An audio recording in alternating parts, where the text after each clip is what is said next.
नमस्कार, DD news देख रहे हैं आप और आपके साथ मैं हूं शहला निगार। बुलेटिन की शुरुआत में आइए सबसे पहले एक नजर इस वक्त की सुर्खियों पर। कल से शुरू हो रहे संसद के मॉनसून सत्र से पहले केंद्र सरकार ने आज बुलाई सर्वदलीय बैठक। सदन की कार्यवाही को सुचारू ढंग से चलाने पर होगी चर्चा।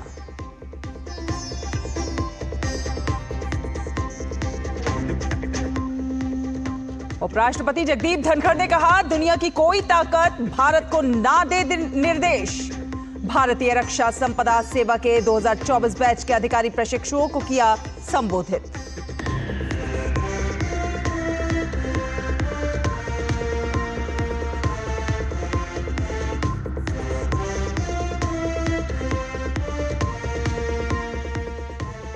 वियतनाम के हैलोंग बे में बड़ा हादसा, नाव पलटने से 38 लोगों की मौत, लापता लोगों की तलाश जारी।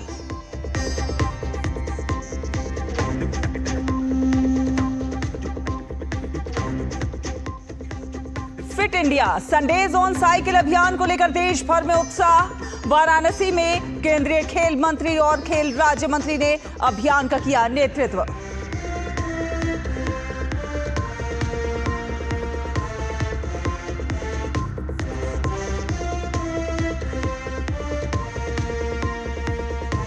और राजस्थान में मॉनसून अगले 2 दिन भारी बारिश का अनुमान। 28 जिलों में भारी बारिश से मूसलाधार बारिश का अलर्ट। केरल और तटीय कर्नाटक में भी भारी बारिश की चेतावनी।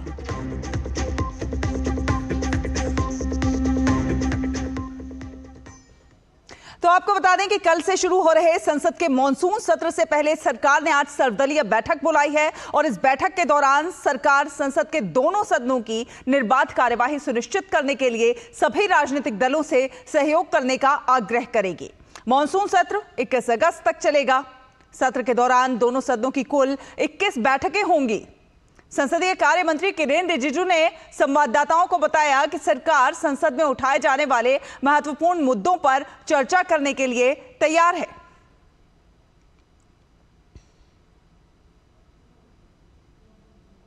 तो सरकार इस सत्र में 8 नए बिल लाने जा रही है और इसके साथ ही साथ एसआईआर और ऑपरेशन सिंदूर समेत तमाम ऐसे मुद्दे हैं जो इस समय राजनीति का केंद्र लगातार बने हुए हैं और इन मुद्दों की छाया भी संसद के सत्र पर पड़ने की संभावना है। तो वहीं विपक्षी दलों की फूट भी इस सत्र से पहले एक बड़ा मुद्दा बना हुआ है। संसद का मानसून सत्र 21 जुलाई से शुरू होने जा रहा है, जिसमें केंद्र सरकार कई महत्वपूर्ण विधेयकों को पेश और पारित करने की योजना बना रही है।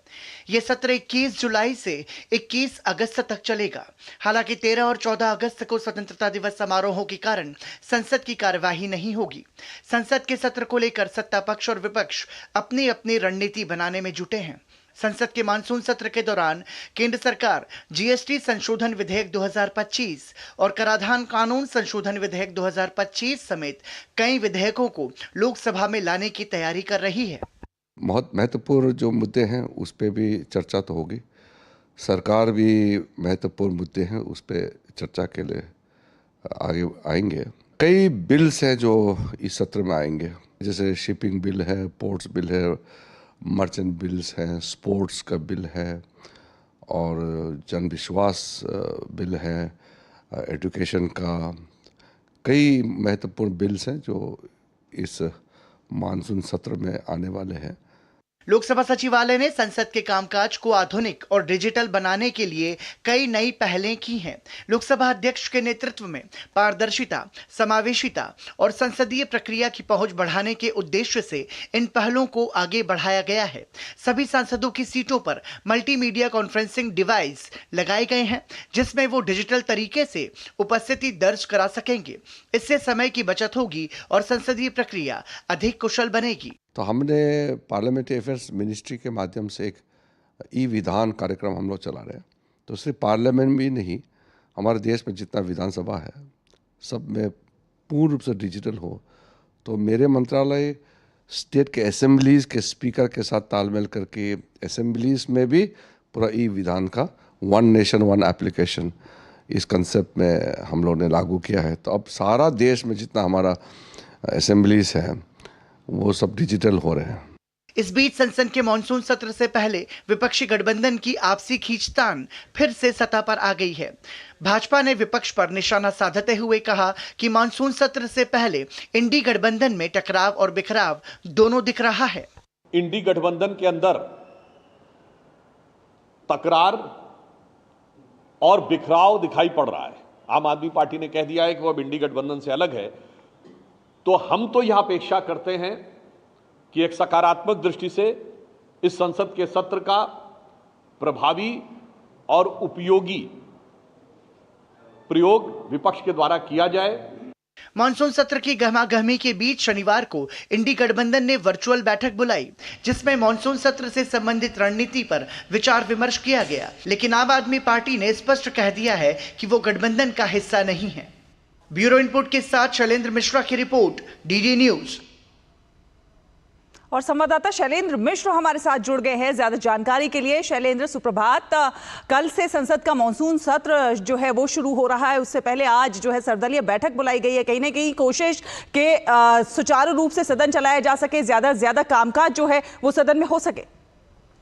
जी बिल्कुल, ये एक परंपरा रही है कि जब भी संसद का सत्र शुरू होता है तो उससे एक दिन पहले सरकार बैठक बुलाती है। विभिन्न दलों के जो सदन के नेता हैं उनकी ये बैठक होती है जिसमें विचार विमर्श होता है। आज ये जानकारी दी जाएगी औपचारिक तौर पर कि कितने जो कामकाज के लिहाज से क्या एजेंडा सरकार का है। विधेयकों की जानकारी दी जाएगी। कहा जा रहा है कि करीब 18 विधेयक सरकार इस सत्र में प्रस्तावित कर सकती है, जिसमें 8 नए विधेयक हैं। ये बात आज औपचारिक तौर पर बताई जा सकती है। दूसरी तरफ ये संकेत पहले ही किरण रिजिजू जो संसदीय कार्य मंत्री उन्होंने दिए हैं कि नियमों के मुताबिक जिन विषयों पर चर्चा मंजूर की जाती है सरकार उसके लिए तैयार है। लेकिन जो एक हल्ला गुल्ला होता है, जो तख्तियां लाते हैं या हंगामा करते हैं या फिर नाटकीयता के जरिए दरअसल लोगों का ध्यान आकर्षित करना चाहते हैं कुछ सांसद विपक्ष के, वो संसद में नहीं होना चाहिए और सकारात्मक चर्चा होनी चाहिए। तो ये बहुत स्पष्ट तौर पर कही है बात सरकार की तरफ से संसदीय कार्य मंत्री ने। और दूसरी बात यह है कि कल जो इंडी गठबंधन की बैठक हुई थी, हम जानते हैं कि आम आदमी पार्टी को उसमें आमंत्रित नहीं किया गया था। कांग्रेस ने तमाम मुद्दों पर चर्चा की मांग की है।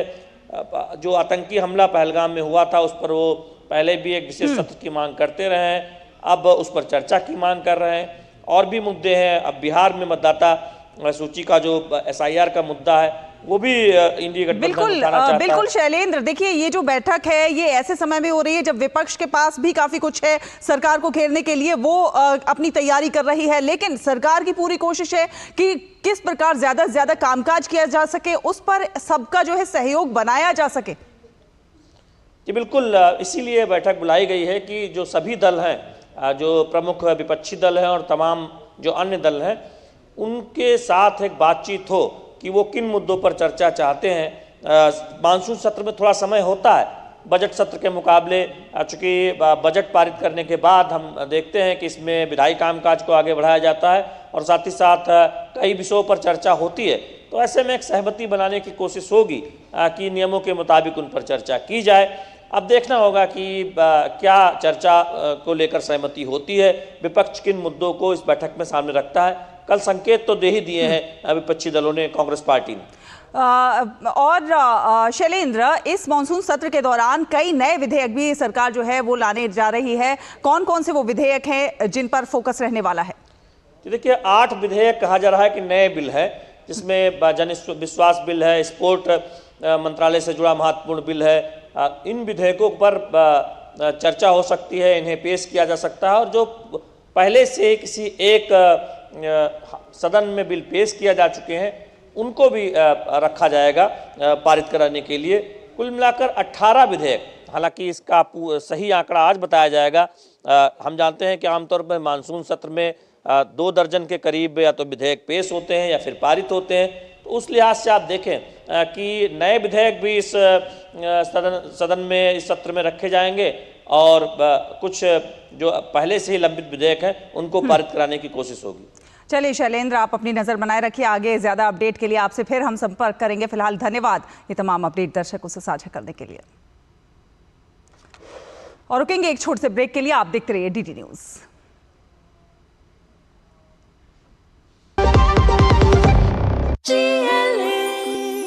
जो लक्ष्य चुना था समझ आने लगा है। GLA यूनिवर्सिटी, उच्च लक्ष्य की निश्चित प्राप्ति। मेरी पसंद, मेरी पसंद, मेरी पसंद, मेरी पसंद, हमारी पसंद, हम सबकी पसंद। मजबूत देश का मजबूत सरिया हो गया steel.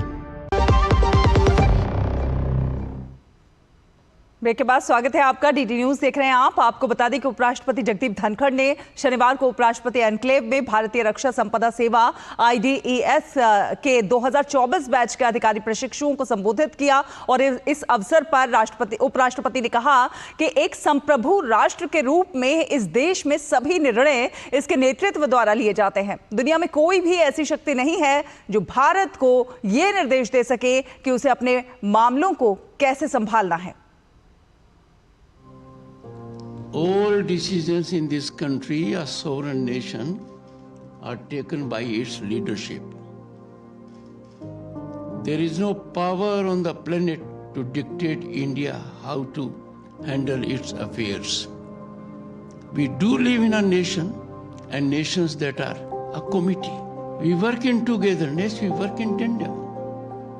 We have mutual respect, diplomatic dialogues. But at the end of the day, we are sovereign. We take our own decisions.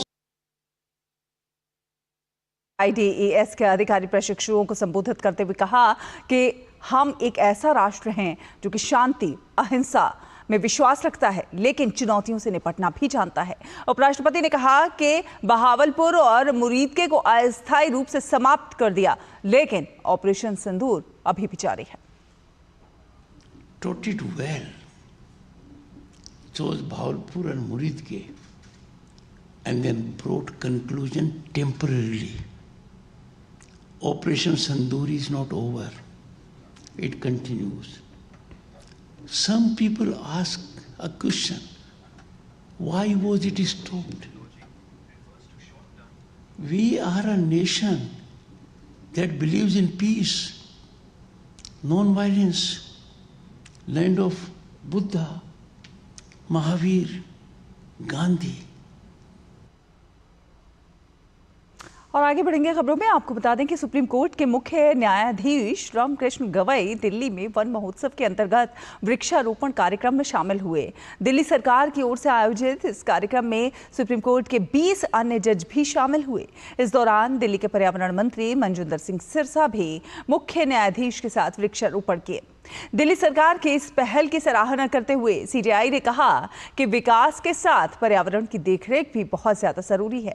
CJI ने इस वृक्षारोपण कार्यक्रम के लिए दिल्ली सरकार की सराहना की।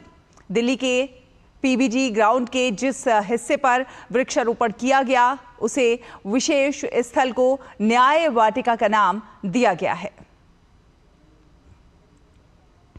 सर्वोच्च न्यायालय और भारत के जो अन्य न्यायालय है, विविध हाईकोर्ट्स, इन सबकी इस देश में पर्यावरण के संरक्षण में तथा इस देश को और हरा बनाने में एक महत्वपूर्ण ऐसा योगदान रहा हुआ है। देश का विकास तो होना ही चाहिए, उसके बारे में कोई दुमत नहीं हो सकता, but development at what cost, and therefore the supreme court has developed the concept of sustainable development. Development होते समय आज की जो अपनी संपत्ति है, जो वन है, अपने जो धरती है, उसका सिर्फ अपना हक नहीं, अपना ही हक नहीं है, तो अपने आने वाले जो पीढ़ियां है, आने वाले जो जनरेशन्स है, उनका भी उतना ही उसके ऊपर हक है।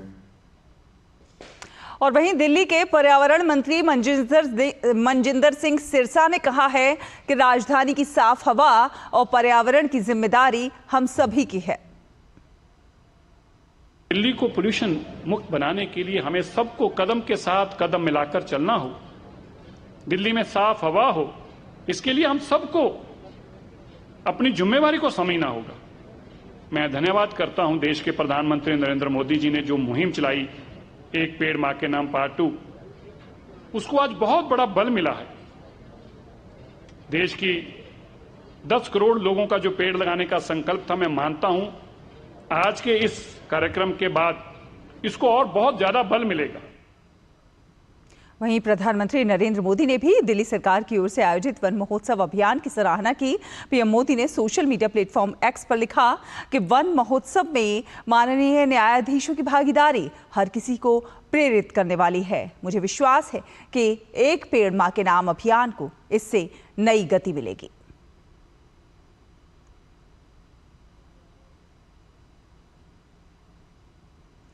और प्रधानमंत्री नरेंद्र मोदी ने युवा आध्यात्मिक सम्मेलन को नशा मुक्त भारत अभियान की दिशा में एक बड़ा कदम बताया है। पीएम ने इस सम्मेलन पर आधारित केंद्रीय मंत्री डॉक्टर मनसुख मांडविया के एक लेख को साझा करते हुए इस मुहिम में युवाओं की भागीदारी को जमकर सराहा।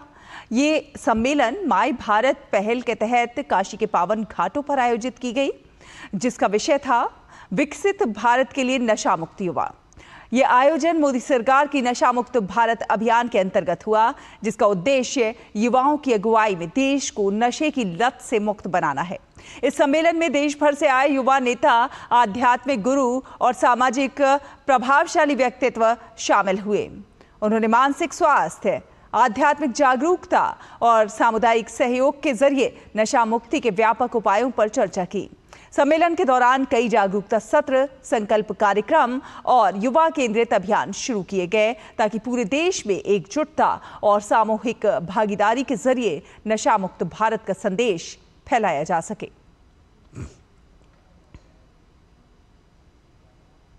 केंद्रीय मंत्री डॉक्टर जितेंद्र सिंह ने कहा है कि प्रधानमंत्री नरेंद्र मोदी के नेतृत्व में पिछले 11 वर्षों में महिलाओं के सशक्तिकरण में व्यापक परिवर्तन हुआ है। इन वर्षों में अब तक सैनिक विद्यालयों और राष्ट्रीय रक्षा अकादमी में प्रवेश जैसे अज्ञात क्षेत्रों में महिलाओं की भागीदारी हुई है। महिला भागीदारी के जरिए बिहार का विकास विषय पर पटना में आयोजित एक सम्मेलन को संबोधित करते हुए केंद्रीय मंत्री ने कहा कि प्रधानमंत्री ने महिलाओं की भागीदारी से आगे बढ़कर महिलाओं के नेतृत्व वाले विकास का संकल्प लिया है।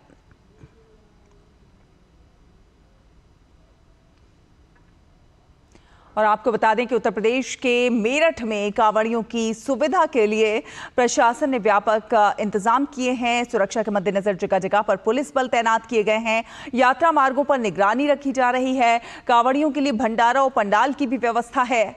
दिल्ली के धौलाकुआं में भी कांवड़ियों के लिए सुरक्षा के कड़े इंतजाम हैं। श्रद्धालुओं की सुरक्षा सुनिश्चित करने के लिए कई स्तरों पर पुलिस बल तैनात किए गए हैं।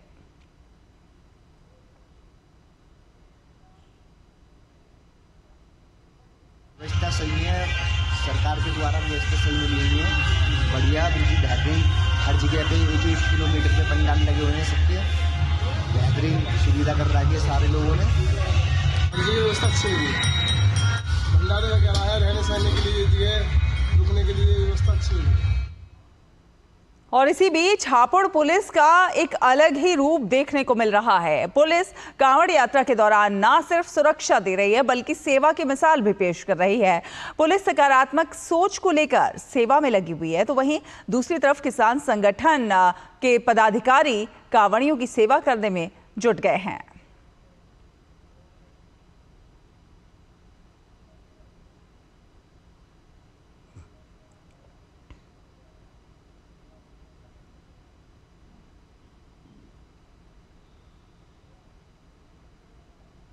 सावन का महीना है, बाबा भोलेनाथ का महीना है और वहाँ उनके भक्त हैं जो कि हमारे आम जनमानस है। तो पुलिस के कम्युनिटी पुलिसिंग का एक जो सिद्धांत है उसके तहत हम लोग उनके और ज़्यादा करीब उनको सहूलियत प्रदान करके उनको सहायता प्रदान करके हम लोग उनका विश्वास जीतने की कोशिश करते हैं। इसी जो सिद्धांत के मद्देनजर हम ये सब कार्रवाई करते हैं कि उनके पैरों में उनको चलते चलते चोट पहुँच जाती है, घायल हो जाते हैं, आराम दिया जाता है। साथ ही साथ फूल उनके ऊपर उनका स्वागत किया जाता है, उनका हौसला अफजाई किया जाता है। थके रहते हैं, परेशान रहते हैं, दूर से रहते हैं, बहुत भारी मात्रा में जल लेकर के आते हैं। हम लोग कोशिश कर रहे हैं जितना उनको फैसिलिटेट कर सके, जितना उनको मदद पहुंचा सके उनकी इस धार्मिक यात्रा में। तो ये पुलिस लोगों का दिल जीतने की कोशिश करे और पुलिस और जनता के बीच में जो दूरी है उनका बहुत ही पवित्र और दिव्य यात्रा है। और आज भारतीय किसान यूनियन लोकहित के नेतृत्व में, राष्ट्रीय अध्यक्ष देवेंद्र बैनर्जी के नेतृत्व में जनपद हापुड़ में भी कांवड़ सेवा शिविर शुरू हुआ है। ये हमारा चौथा वर्ष है। निरंतर ये शिविर लगा रहे हैं ईश्वर की कृपा से, और ये आस्था की यात्रा है, विश्वास की यात्रा है। हम इस यात्रा को हमेशा एक सम्मान, एक श्रद्धा के भाव से देखते हैं, और हम सभी शिव भक्तों की मंगलमय यात्रा की ईश्वर से कामना करते हैं। बात करें मौसम की तो भारतीय मौसम विज्ञान विभाग ने केरल और तटीय कर्नाटक में अत्यधिक भारी वर्षा के लिए रेड अलर्ट जारी किया है। आईएमडी के अनुसार अगले 7 दिनों तक केरल, कर्नाटक और तमिलनाडु में भारी से बहुत भारी बारिश जारी रहेगी। मौसम एजेंसी ने अगले 3 से 4 दिन के दौरान ओडिशा, छत्तीसगढ़, उप हिमालयी, पश्चिम बंगाल, असम, त्रिपुरा, अरुणाचल प्रदेश और सिक्किम में भारी बारिश का अनुमान जताया है। 24 जुलाई तक जम्मू कश्मीर, हिमाचल प्रदेश और उत्तराखंड में भी वर्षा की स्थिति बनी रहेगी। उत्तराखंड के देहरादून, टिहरी, पौड़ी, हरिद्वार, नैनीताल, चंपावत, उधम सिंह नगर के अधिकांश स्थानों में गरज चमक के साथ मध्यम वर्षा होने की संभावना है। देश के पश्चिमी भाग में कोंकण, गोवा और मध्य महाराष्ट्र में बारिश होगी। बिहार में हल्की से मध्यम बारिश और बिजली गिरने की संभावना है। मौसम विज्ञान विभाग ने दिल्ली, एनसीआर में आंशिक रूप से बादल छाए रहने और बहुत हल्की बारिश की भी भविष्यवाणी की है।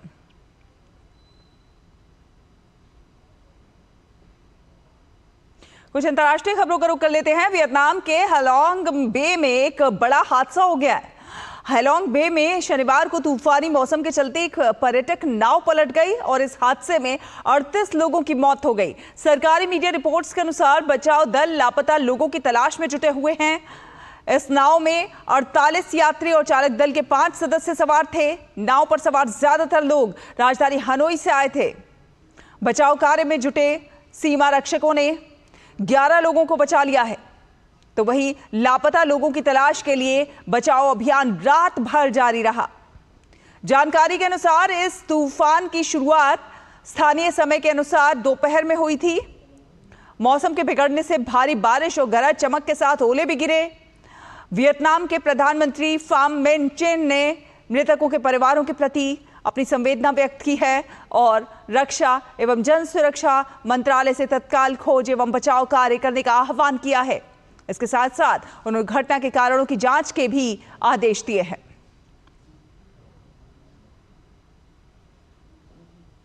खेल की खबरों का रुख करते हैं। युवा मामले और खेल मंत्रालय की ओर से आयोजित होने वाले fit India Sundays on cycle मुहिम के अंतर्गत केंद्रीय युवा मामले और खेल मंत्री मनसुख मांडविया और राज्य मंत्री रक्षा खडसे ने काशी के बनारस हिंदू विश्वविद्यालय में साइकिलिंग की। इस राष्ट्रव्यापी फिटनेस आंदोलन की शुरुआत दिसंबर 2024 में हुई थी। ये पहल साइकिलिंग को एक टिकाऊ, समावेशी और पर्यावरण के अनुकूल व्यायाम के रूप में बढ़ावा देने वाली है, जिसके अनेक स्वास्थ्य लाभ भी हैं। इस मौके पर खेल मंत्री ने कहा कि आज विशेष तौर पर नशा मुक्ति के संदेश के साथ सभी ने साइकिलिंग की है।